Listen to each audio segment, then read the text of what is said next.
Assalamualaikum warahmatullahi wabarakatuh. Nama saya Indriani Nur Azizah dengan NPM 101212555. Kelas C7 Manajemen STI STMB Bandung Business School. Di sini saya akan memaparkan materi tentang Ma'rifatul Insan untuk memenuhi tugas UTS semester 1 Pendidikan Agama. Untuk itu, selamat mendengarkan. Ma'rifatul insan dapat diartikan mengenali diri sendiri. Secara istilah, ma'rifatul insan sendiri merupakan suatu proses mengenali diri dan memahami penciptaan manusia oleh Allah Subhanahu wa Ta'ala, yang mana manusia merupakan makhluk yang paling sempurna di antara makhluk lainnya. Asal penciptaan manusia yaitu ada dua, tanah dan ruh. Dialah yang menciptakan kamu dari tanah, sesudah itu ditentukannya ajal kematianmu. Dan ada lagi suatu ajal yang ada pada sisinya, yang dia sendirilah mengetahuinya.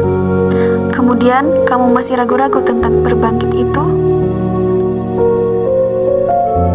Dalam Quran Surat As-Sajdah, kemudian dia menyempurnakan dan meniupkan ke dalamnya roh ciptaannya.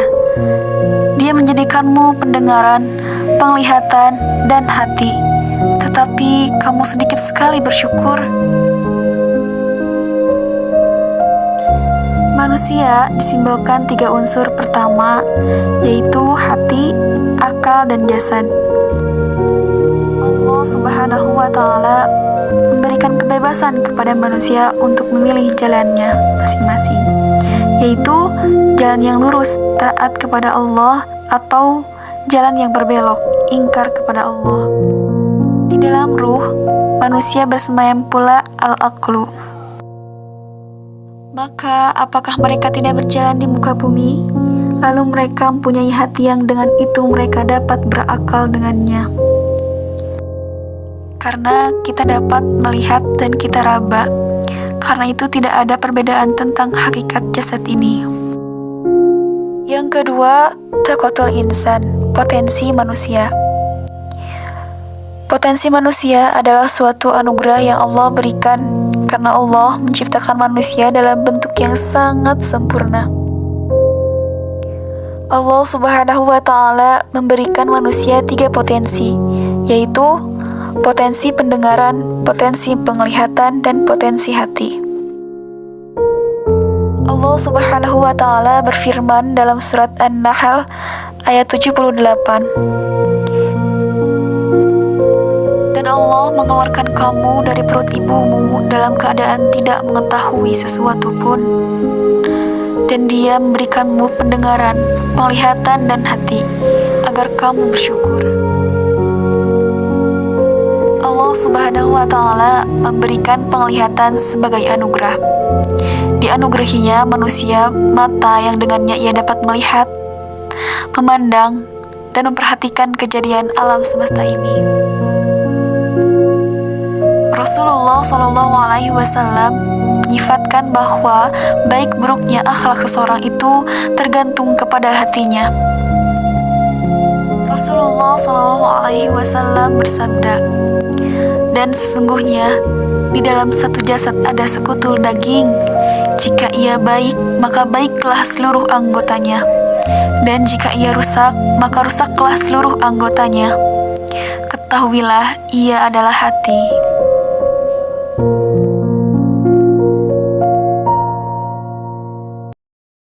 Dan ingatlah bahwa nanti Allah akan meminta pertanggungjawaban atas apa yang kita kerjakan. Yang ketiga, haqiqatul insan, hakikat manusia. Dalam konsepsi Islam, manusia merupakan satu hakikat yang mempunyai 2 dimensi, yaitu dimensi material atau jasad dan dimensi immaterial atau jiwa, ruh, akal, dan sebagainya. Unsur jasad akan hancur dengan kematian, sedangkan unsur jiwa akan tetap kekal, akan kembali bangkit pada hari kiamat. Quran Surat Yasin ayat 79. Manusia berada di atas fitrah. Allah Subhanahu wa Ta'ala berfirman, "Maka hadapkanlah wajahmu dengan lurus kepada agama Islam sesuai fitrah Allah, disebabkan Dia telah menciptakan manusia menurut fitrah. Tidak ada perubahan pada ciptaan Allah. Itulah agama yang lurus. Tetapi kebanyakan manusia tidak mengetahui." Setiap bayi dilahirkan dalam keadaan fitrah. Orang tuanya lah yang menjadikan ia Yahudi, Nasrani, dan Majusi. Hadis riwayat Bukhari. Manusia diciptakan oleh Allah dalam keadaan lemah, bodoh, dan fakir.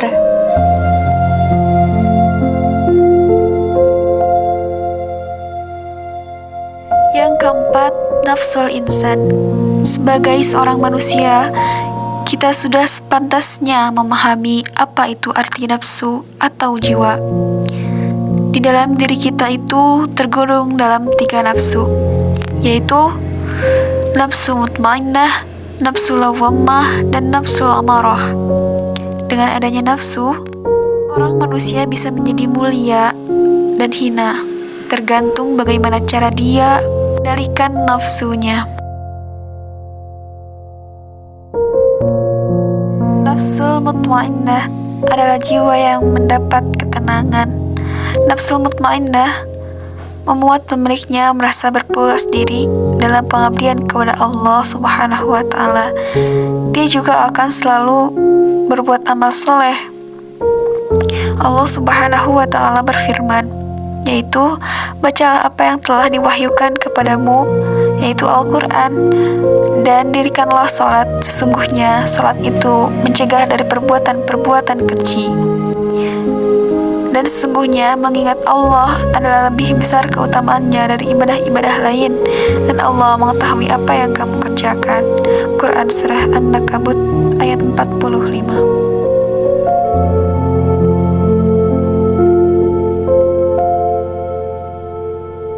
Nafsul lawwamah. Jiwa ini suka menyesali dirinya karena sikap dan tingkah lakunya pada masa lalu. Allah Subhanahu wa Ta'ala berfirman, "Mereka dalam keadaan ragu-ragu antara yang demikian, iman atau kafir. Tidak masuk kepada golongan itu orang-orang yang beriman, dan tidak pula pada orang-orang itu orang-orang yang kafir. Maka kamu sekali-kali tidak akan mendapat jalan untuk petunjuk." Quran Surat An-Nisa ayat 143. Yang ketiga, nafsul amarah. Jiwa ini cenderung memerintahkan kepada kejelekan. Jiwa yang dikendalikan oleh al-hawa dan berorientasi syahwat akan mengalami kerugian besar, karena ia akan dibiarkan sesat oleh Allah. Dalam Al-Quran, Allah Subhanahu wa Ta'ala berfirman, "Maka pernahkah kamu melihat orang yang menjadikan hawa nafsunya sebagai Tuhannya, dan Allah membiarkan berdasarkan ilmunya? Allah telah mengunci mati pada pendengaran dan hatinya, dan meletakkan tutupan atas penglihatannya. Maka siapalah yang akan memberinya petunjuk? Sudah Allah membiarkan sesat. Maka mengapa kamu tidak mengambil pelajaran?" Quran Surat Al-Jasiyah ayat 23. Yang terakhir yaitu sifatul insan, sifat-sifat manusia. Jiwa manusia diberi 2 jalan, yaitu jalan yang benar dan jalan yang salah.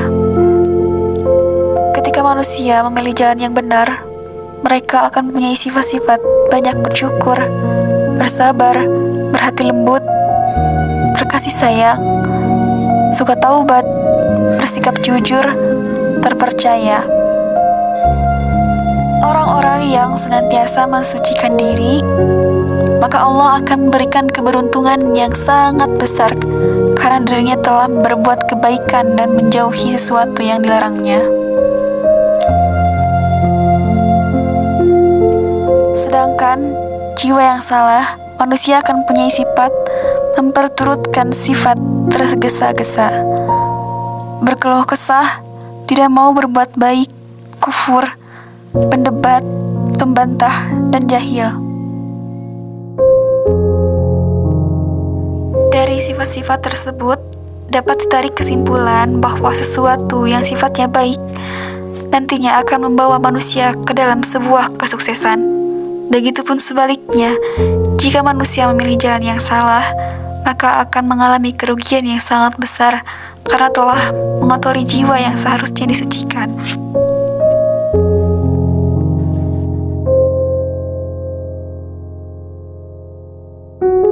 Mungkin sampai di sini pemaparan dari saya.